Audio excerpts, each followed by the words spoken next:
It now gives me great pleasure to introduce Kent Johnson, Executive Director for the undergraduate campus.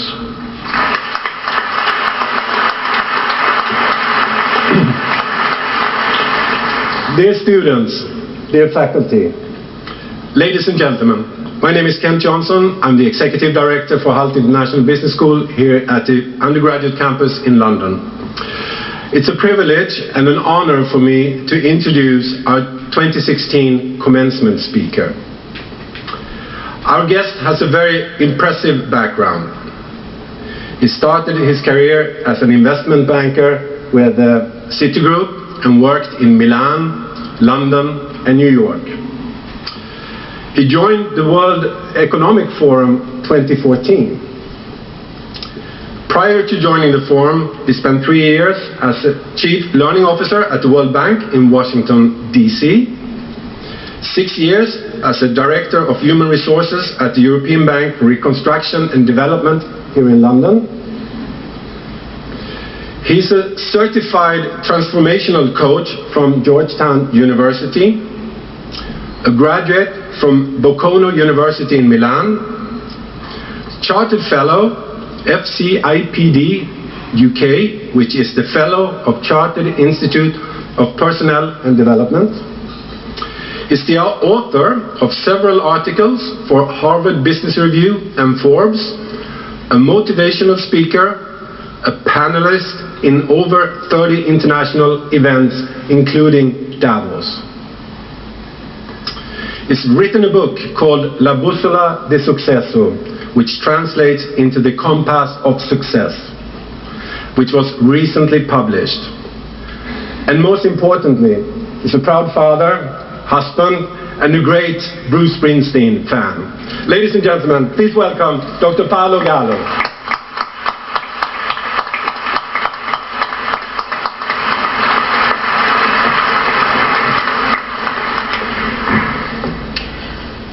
I'm so happy to be here today, guys. Let me tell you why. For many reasons. One, because I think it's a privilege and an honor to be here. It's one of the finest universities in the world. Secondly, because I feel that I'm at the center of the universe with so many talented people, and almost tempted to offer the job to all of them in 10 minutes. Okay?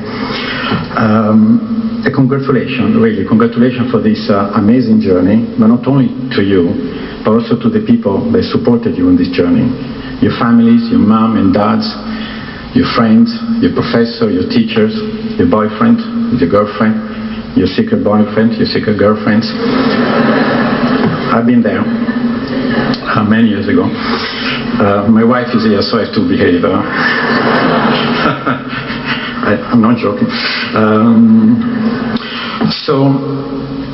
All I wanted to do today is actually telling you a story. And the story contains 3 questions that have been pretty much the compass of my life. So the book that I've written is actually, you can say, took 45 years in the making. So I was 6 years old. I have a twin sister. We were living in Milan. By now you kind of figure it out by my accent that I'm from there. And at the time my father was working in Brazil. So we used to see him only twice per year, in Christmas and in August. So you can imagine growing up for the first 10 years of your life without actually spending any time, quality time with your dad except twice per year. However, there was one exception. A few weeks before we started school, my father called us and he told us, I'll come to pick you up the first day of school. So you can imagine my sister and myself, her name is Francesca, were so excited that Dad was coming to pick us up. So we woke up in the morning. It was October 1st, 1969. 87% of the room was not born yet at this time. And so we woke up, but our father was not there. We were a bit disappointed, but guess what? We went to school, we were excited, we were so happy. And then we finished school, and my father was there.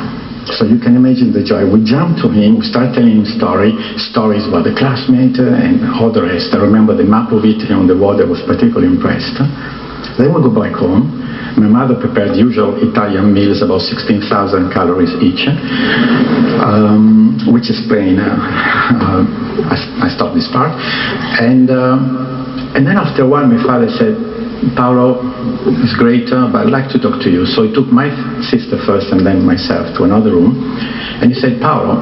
And to me, that was a bit of a surprise because my nickname wasn't Paolo, it was Paolino. I was 5 years old. And he said, you know, Paolo, it's great that you tell me all this story, but from tomorrow, don't tell me what you've done. Just ask yourself if you love what you're doing, if you're helping other people, and if you've learned something new. Because the rest really doesn't really matter. So that was a very important phrase that I heard in my life. And so let me go back to each of the questions. A few years later, of course, you're 5 years old, you cannot get it, but you don't really understand it. I read a phrase from Mark Twain. And Mark Twain said, the two most important days of your life are the day where you're born and the day in which you find out why. This phrase to me was like a revelation, was like a slap in my face, a cold shower. And then I wondered why I'm here. Not in a religious sense, in a professional sense. So I started investment banking. I have to say, it was fun, but I got to confess, it wasn't really what I wanted to do. So I decided to go and to work for the World Bank. That was a bit of a difficult decision because I cut my salary by 2/3. I left and I went to a country which I didn't know anybody, and my girlfriend dumped me exactly as soon as I told her. So you can imagine, you know, the salary is not so good, you're alone, the girlfriend left you, so you go there and you're kind of miserable. But then after a few months they told me, Paolo, you need to go to the first mission, and they sent me to Cameroon. So I go to Cameroon, and the driver, his name is George, he said, Paolo, I'm going to take you to a small village before we arrive to the project. And if you don't mind, I'll take you there. I want you to meet somebody special. So we went, and he took me by a well. And he said, you know, do you see this well? I said, yeah, I do. Well, that was not here when I was born. My mother used to wake up every morning around 4:30, and with 2 buckets used to pick up the water to the river. So it was a kilometer each way, and as you can imagine, when it was raining, when she was sick, we didn't have any water. So when you guys built that well, our life changed. Now, of course, I had absolutely nothing to do with this well, but it took me to see his mother. So I went to this village. I felt a bit like in a movie because, again, I'm in a necktie in a village in Cameroon, and it was a bit weird. And he talked to his mother. His mother came to me, and we embraced. And then I realized the meaning of the phrase of Mark Twain. A few years later, I got another lesson in an amazing country that I immensely love, which is Guatemala. Anybody from Guatemala here? No. Too bad, because here. Where's the person in Guatemala? I love you, because you come from one. So it's a beautiful country. So I was in this phenomenal place called Antigua, and there was a guy doing watercolors. So I wanted to buy a watercolor from him, and the price tag, I remember, was $25. So I approached him. His name is Gerardo. I said, Gerardo, I'd love to buy your watercolor, but it isn't finished yet. Can you give me a discount? And he said, what's your name? I said, Paolo. I give it to you for $50. And I said, oh my God, here we again, I have to negotiate. I said, no, well, why $50? It's not even finished. And I said, you know why? Because you're removing from me the joy that I have in doing something that I love. And that's why you have to pay me twice. So I got a fantastic lesson. So I spent tons of money at university. I think I've learned more from this guy than what I've learned from my own university. And it was a very interesting way of understanding, if somebody has to pay you to stop doing what you're doing, guys, you really love what you're doing.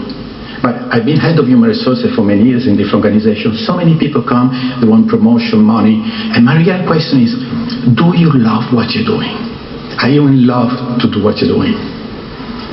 So I really believe, going back to the first question of my father, that we are purpose seekers. We shouldn't look for money, we shouldn't look for visibility. It's really, what is the purpose? How can you make sure that the second important day of your life is actually a true one? Let's go back to the second question. Are you helping others? And I don't want to give a religious sense. I really want to say, who are the most successful people? And I have to say, I'm a very lucky guy on so many fronts, but one of them is that I've been able to work with fantastic people all my life. All my life. I mean, I have to say, I felt a little bit like an imposter, because I work with phenomenal people. I mean, if I were a musician, I'd play with Bob Dylan, the Rolling Stones, Beatles, and Bruce Springsteen. I mean, all my life. And then my question is, who are the most successful people?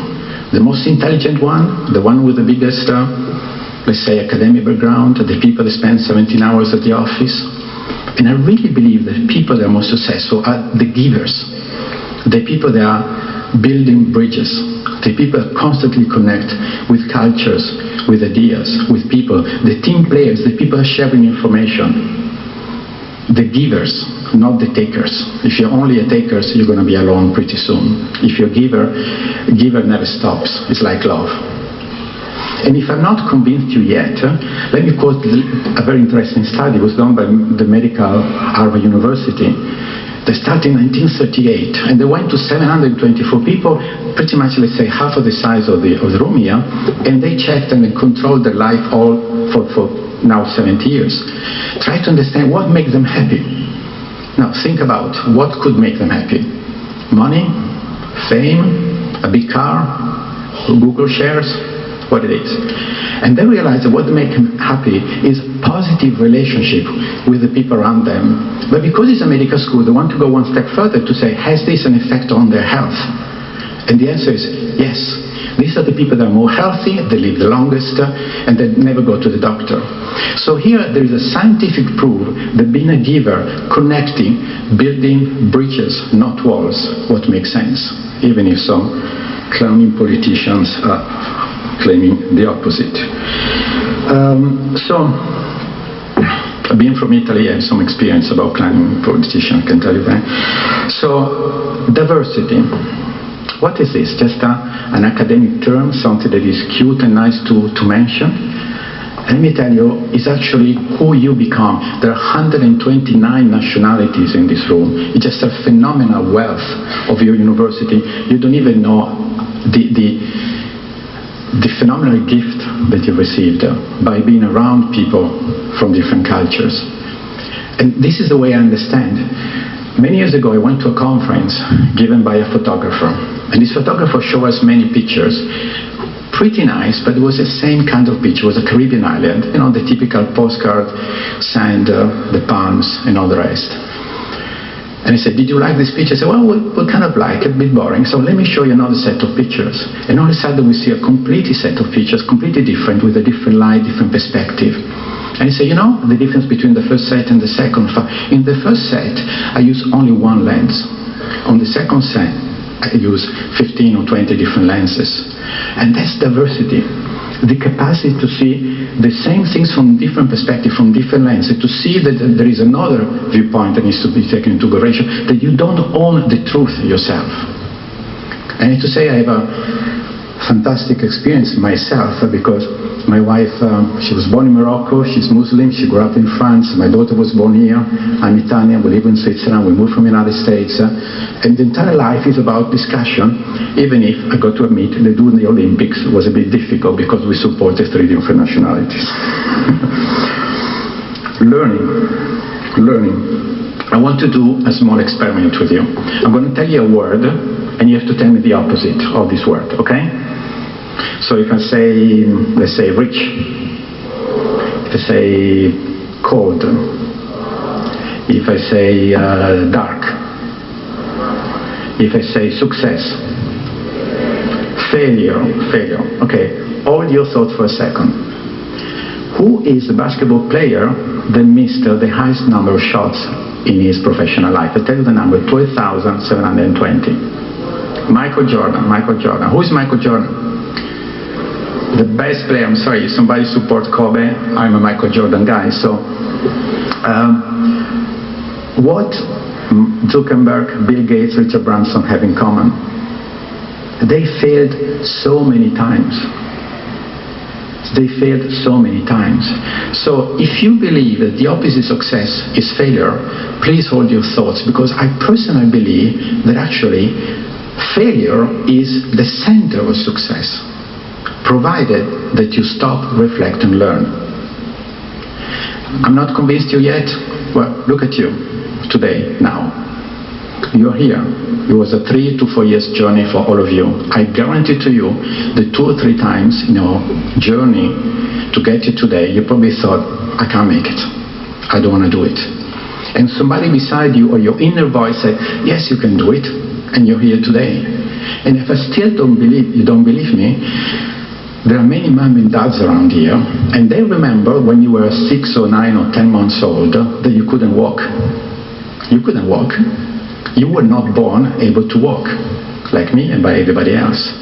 But you stood up. Every single time you fell, you stood up. You were not, on the floor thinking, I failed, I'm going to stay on the floor for the rest of my life, correct? You stood up. So failure, it is not the opposite of success. It's actually the key component of it, and please don't forget it.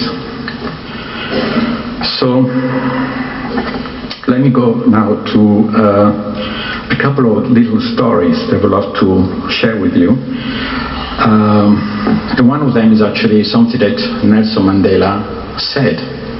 He said, I want to read it precisely, I never lose, or I win, or I learn. And this is a beautiful, beautiful way of understanding that failure is actually part of success. And I guarantee to you, you will be failing many times. I failed 700 times in my life, and if I can go and explain, it will be a 7-hour speech. So I won't do that. Learning never stops. If you think that today is the arrival or finishing line, please reconsider. And I want to tell you a story of Inger Rabenport. Inger Rabenport was a person like you, a female from Germany, that in 1937, which just a few days before, defended her thesis to become a doctor, a pediatrician. So she's excited. I can only imagine the excitement is probably exactly the one that you have right now. The Nazi approved the racial law that discriminated the Jews, so she couldn't get this degree. She emigrates, luckily, to the United States. She continued her profession. And when she was in her 50s, she returned back to Germany, and she set up a foundation, she set up an hospital. She became a very famous pediatrician. Then she retired when she was in her 80s. The University of Hamburg 3 years ago realized the injustice that was committed against Inger Rabenport a few years ago.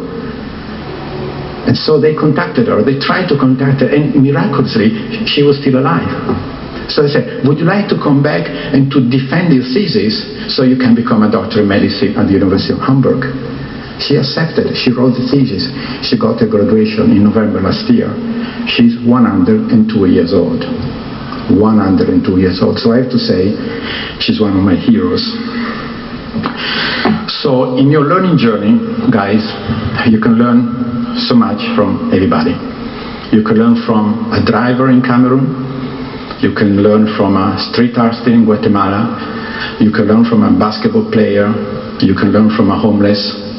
You can learn from teachers, parents, the loved one. But I think the most important one are the children. So before I close this conversation with you, I want to go back to the questions that my father asked me on October 1st, 1969, and to say, Paolo, don't tell me what you're doing.